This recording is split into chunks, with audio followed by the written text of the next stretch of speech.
اعوذ باللہ من الشیطان الرجیم بسم اللہ الرحمن الرحیم۔ Audio number 2۔ اللہ تعالیٰ کا قول انا نحن نزلنا الذکر وانا لہ لحافظون، کہ بے شک ہم نے ذکر کو نازل کیا یعنی قرآن کو، اور ہم ہی اس کی حفاظت کرنے والے ہیں۔ جہاں تک قرآن کو حفظ کرنے اور سینوں میں جگہ دینے کا تعلق ہے تو ہم دیکھتے ہیں کہ یہ کوالٹی صحابہ سے پہلے آپ صلی اللہ علیہ وسلم کی ذات میں موجود تھی، بلکہ نبی اکرم صلی اللہ علیہ وسلم سید الحفاظ تھے، حافظوں کے سردار۔ بہت سارے صحابہ کو قرآن یاد تھا۔ الحمدللہ ہم نے ابھی سیرہ کا سفر مکمل کیا ہے۔ ہمیں پتہ ہے عربوں کے حالات، کہ عربوں کی یادداشت، عربوں کی میموری پشتہا پشت تک یہ اپنے باپ دادا کے نام جانتے تھے۔ ایسی میموری تھی کہ گھوڑوں کی نسل در نسل تک کو جانتے تھے۔ تو عربوں کے کردار، عربوں کی صلاحیتیں، عربوں کی میموری، ہم وہ سب خاکہ ذہنوں میں رکھیں۔ ہمیں بہت اچھے سے قرآن کی تفسیر کا سفر طے کرنا ہے انشاءاللہ۔ آج کے آڈیو کے بعد سیرہ کا وہ آڈیو بھی میں شیئر کروں گی جس میں عربوں کی میموری پر بات ہوئی ہے۔ تو الحمدللہ دلائل کے ساتھ پڑھنے کا اپنا ایک الگ ہی مزہ ہے، اور پھر بار بار اتنی بار ہم سنیں گے انشاءاللہ کہ ہمیں ہر چیز ازبر ہو جائے گی۔ تو بہت سے صحابہ کو پورا قرآن یاد تھا۔ بہت سے صحابہ بہترین قاری تھے۔ نبی اکرم صلی اللہ علیہ وسلم کے زمانے میں حفاظ قرآن اور قراء کو جو قرآن سے تعلق تھا وہ شغف کے درجے تک پہنچا ہوا تھا۔ قرآن کا پڑھنا اور سننا ان کا اوڑھنا بچھونا تھا۔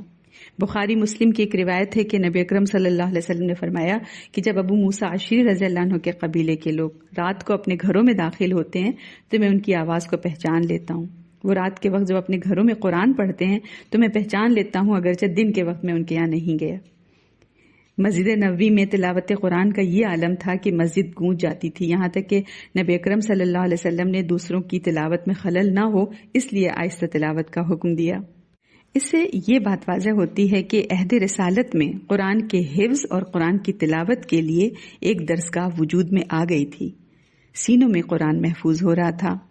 اس وقت بھی دنیا میں ملین کی تعداد میں حفاظ موجود ہیں، اور یہ سلسلہ قرآن کے نزول کے ساتھ ہی شروع ہو گیا تھا۔ دنیا کے کسی کونے کے حفاظ ہوں، جکارتا کے ہوں، افریقہ کے ہوں، کہیں کے ہوں، کہیں سے آیت شروع کریں، آدھی آیت پڑھیں، اس سے اگلی آیت وہ پڑھے گا۔ ہو ہی نہیں سکتا کوئی اختلاف آ جائے، اور اتنا یہ اسٹرانگ سسٹم ہے کہ کوئی غلطی کر ہی نہیں سکتا۔ امام بھی نماز میں تھوڑا سا بھولے تو صحیح، کتنے لوگ لقمہ دے دیتے ہیں، اور پھر اس وقت کوئی احترام بھی نہیں ہوتا، بس قرآن پڑھ رہے ہیں تو غلطی کا سوال ہی نہیں ہے، نماز میں ہی ٹوک کر ٹھیک کر دیا۔ قرآن کے اینڈ میں بھی ہم دیکھتے ہیں نا کہ پرنٹنگ کے بعد اس کی تصدیق کون کرتا ہے؟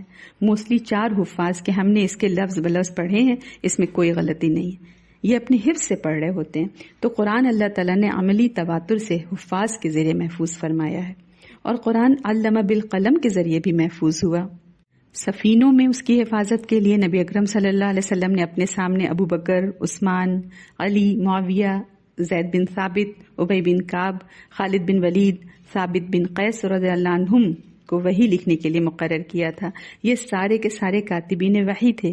بعض اسکالرز کاتبین وحی کی تعداد 40 بتاتے ہیں۔ تو قرآن کا جو حصہ بھی نازل ہوتا آپ صلی اللہ علیہ وسلم صحابہ سے فرماتے اسے تحریر کر لیں، یہاں تک کہ کتابت کے پہلو بپہلو قرآن کو سینوں میں بھی محفوظ کر لیا گیا۔ زید بن ثابت رضی اللہ عنہ فرماتے ہیں کہ ہم رقہ سے قرآن جمع کیا کرتے تھے۔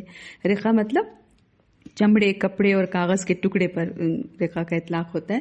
تو قرآن کو پتھر کی باریک اور چوڑی سیلوں پر، کھجور کی ٹہنیوں پر، اونٹ یا بکری کی شانہ کی ہڈیوں پر، اور اونٹ کے کجاوا کی لکڑیوں پر اور چمڑے کے ٹکڑوں پر لکھا جاتا تھا۔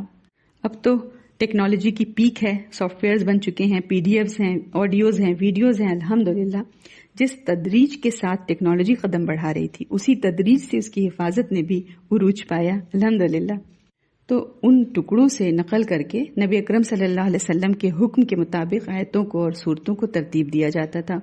ہر صورتوں میں آیتوں کی ترتیب کی کون سی آیت پہلے ہے، کون سی بعد میں ہے، اور صورتوں سے پہلے بسم اللہ، سب نبی اکرم صلی اللہ علیہ وسلم کے حکم سے تحریر ہوتا۔ جبریل علیہ السلام نبی اکرم صلی اللہ علیہ وسلم کو آگاہ کرتے اللہ کے حکم سے، اور نبی اکرم صلی اللہ علیہ وسلم صحابہ کو آگاہ کرتے۔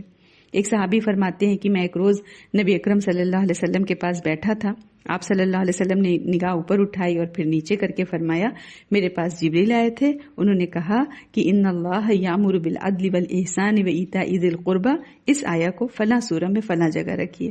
ایسی بہت ساری روایات موجود ہیں جن سے پتہ چلتا ہے کہ آپ صلی اللہ علیہ وسلم قرآن مجید لکھواتے وقت آیات کی ترتیب سے آگاہ کرتے تھے۔